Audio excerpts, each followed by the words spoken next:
धर्म पूछकर परिवार के ही सामने पर्यटकों को मौत के घाट उतार दिया। धर्म पूछकर गोली मारी है। पर्यटकों को गोली मारने से पहले धर्म पूछा और जिसने भी अपना हिंदू नाम बताया उसे गोली मारी। गांव-गांव में भड़का रहे थे कि धर्म पूछकर मारा है, बदला लेना है। धर्म के आधार पर गोली मारेंगे। एक तरह से तो हमारी सरकार ये दावे करती है कि आप एक सुरक्षित हाथों में हैं, और दूसरी तरह ये पहलगाम जैसे इंसिडेंट होते हैं तो बहुत अनह्यूमन वाली एक्टिविटी हुई है। बाकी बिजनेस होता रहेगा, सारी चीज़ें होती रहेंगी, बट जिनके जान गए उनका क्या। मिलिटेंट आसमान से टपका, जमीन से टपका, ये तो फौज को पता नहीं तो आम इंसान को कैसे पता चलेगा। हेलो दोस्तों, पहलगाम में जो आतंकी हमला हुआ वो बहुत ही दुखद है और यह पूरे देश के लिए चिंता का विषय है। पहलगाम पर यह हमला सिर्फ टूरिस्टों पर नहीं बल्कि देश के दुश्मनों ने भारत की आत्मा पर करने का दुस्साहस किया है। ईश्वर उन परिवारों को ताकत दे जो पहलगाम अटैक में मारे गए हैं। जम्मू कश्मीर के पहलगाम में आतंकवादियों ने यह हमला भारत में दहशतगर्दी व नफरत फैलाने के लिए किया है। इस आतंकवादी हमले में कुल 26 लोगों की मृत्यु हुई है।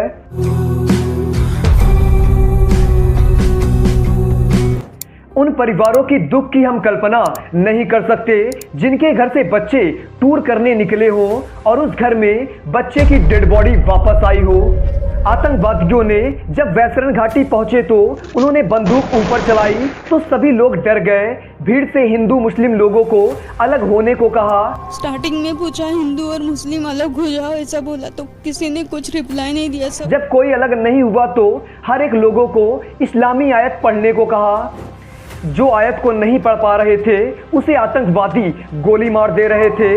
वाकई यह घटना मानवता को शर्मसार करने वाली है। यह हादसा किसी इंसान या समुदाय के लिए बहुत दुखद होता है जब किसी को धर्म के नाम पर टारगेट किया जाए, क्योंकि कोई भी व्यक्ति यह तय करके नहीं आता है कि वह किस धर्म या किस परिवार में जन्म लेगा। मानवता ही सबसे बड़ा धर्म है। इसीलिए मैं सल्यूट करना चाहता हूं विनय नवाल की पत्नी हिमांशी नवाल को, जो इतनी दुख की घड़ी में भी देशवासियों से शांति और एकता की अपील की। I do not want any hatred towards anybody. उन्होंने कहा, हम नहीं चाहते हैं लोग मुसलमानों या कश्मीरियों के खिलाफ जाएं। बेशक हम न्याय चाहते हैं। जिन्होंने गलत किया उन्हें सजा मिलनी चाहिए। People going against Muslims or Kashmiris, we don't want this. We want peace and only peace. Justice we चाहिए. Of course we want justice. Of course the people that have done wrong with him should be punished.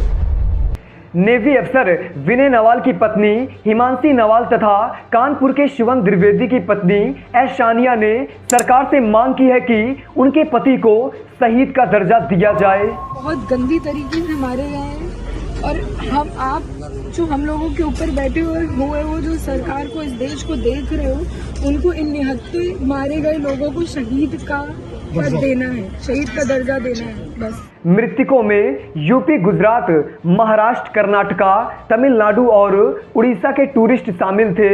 इसमें एक नेपाल और एक UAE के tourist भी शामिल थे।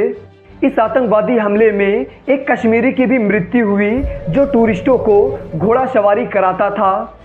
इस कश्मीरी व्यक्ति ने टूरिस्टों को बचाने के लिए आतंकवादियों से बंदूक छीनने की कोशिश की। इतने समय में आतंकवादियों ने उसे भी गोली मारकर मौत के घाट उतार दिया। इस घटना के समय कई अन्य स्थानीय कश्मीरियों ने टूरिस्टों को घोड़ों व कंधों पर लेकर रेस्क्यू किया। जख्मी को देखा तो कहीं को घोड़े पर बिठा के पहलगाम की तरफ रवाना किया। वहाँ पे बहुत सारे घोड़े, हम ही नहीं थे, बहुत सारे घोड़े वाले थे वहाँ पे, बहुत सारे मतलब जो घोड़े जिनका सवारी वहाँ पे था। तथा घायलों को हॉस्पिटल में एडमिट कराया, जिसमें कि अब डॉक्टर ने कई लोगों को खतरे से बाहर बताया है। सरकार से अपेक्षा है कि ऐसे आतंकवादियों को पकड़े तथा उनका सफाया करे।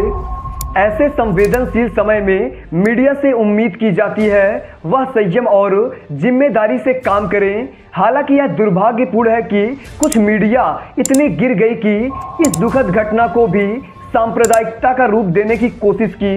नाम पूछ कर धर्म के आधार पर गोली मारेंगे। इससे देश के अलग अलग समुदाय के बीच नफरत की खाई और गहरी हो सकती थी तथा समाज में तनाव और अविश्वास बढ़ सकता था और यह हमारे देश के लिए भयंकर खतरे का कारण बन सकता था। जैसे ही आतंकवादी हमला हुआ, मीडिया के कुछ बड़े चैनल पर यह दिखाने जाने लगा, धर्म पूछा जाति नहीं। इसके बाद यह सोशल मीडिया पर ट्रेंड करने लगा, धर्म पूछा जाति नहीं। सोशल मीडिया के जरिए धर्म के नाम पर नफरत फैलाने वाले सैकड़ों दल सोशल मीडिया हैंडल पर एक्टिव हो गए। इसके बाद आम लोग भी इसे सोशल मीडिया पोस्ट और स्टेटस पर तेजी से शेयर करने लगे। न्यूज़ चैनल के इस नैरेटिव से ये लोग जाने अनजाने में उन दहशतगर्दों का काम आसान कर रहे थे जो हमारे देश में हिंसा व नफरत फैलाने आए थे। हमें समझना चाहिए 22 अप्रैल को जो आतंकी हमारे देश में घुसे थे वे हमारे मुल्क को सांप्रदायिकता की आग में झोंकना चाहते थे। रिटायर्ड लेफ्टिनेंट जनरल सतीश दुआ ने कहा, आतंकवादियों ने क्या किया, उन्होंने हिंदू पुरुषों को अलग किया और उन्हें मार दिया। इसका मकसद था महिलाएं यह दर्दनाक कहानी अपने घर व शहर जाकर सुनाएं। एक महिला की दर्दनाक चीख हर जगह असर डालती है और सिर्फ इससे देश के अलग अलग हिस्सों में भावनाएं भड़केंगी। भारत को तय करना होगा कि हम उनके जाल में ना फंसे। वीडियो इन्फॉर्मेटिव लगा हो तो ऐसी इन्फॉर्मेटिव वीडियो देखने के लिए चैनल को सब्सक्राइब जरूर कर लीजिएगा। मिलते हैं अगले नए टॉपिक के साथ नेक्स्ट वीडियो में। जय हिंद।